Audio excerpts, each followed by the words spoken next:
সেই দিন আর বেশি দূরে নয়, যেদিন আমার মৃত্যুর খবরটা ভেসে আসবে মসজিদের মাইকে, আর আমার নিথর দেহটা দেখে মানুষ আফসোস করে বলবে, কালকেও দেখেছিলাম এই মানুষটাকে মুচকি হেসে কথা বলতে, তবে আজ হঠাৎ এমন হলো কেন?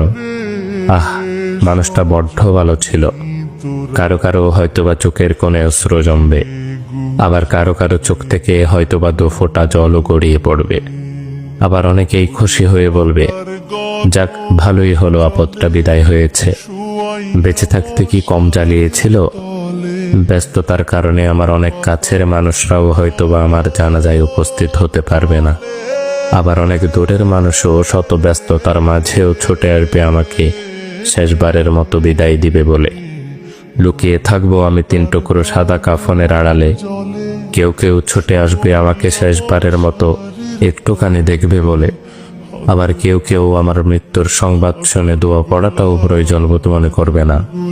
সেই দিন আমার পাশে থাকা ছোট্টকাল থেকে আমায় আদর যত্নে বড় করে তোলা প্রিয় মানুষগুলো বলবে, লাশ বেশি সময় ধরে ঘরে রাখতে নেই, তাড়াতাড়ি নিয়ে চলো।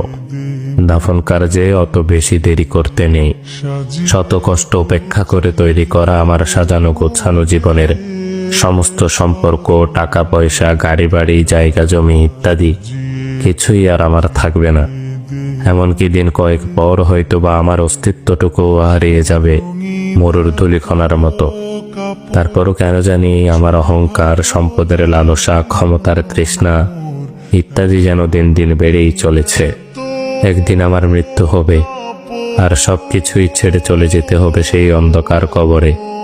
এই কথা যেন জেনে বুঝেই ভুলে বসে থাকি এই মিথ্যে দুনিয়ার মিথ্যে মায়ার চাদরে নিজেকে জড়িয়ে রেখে।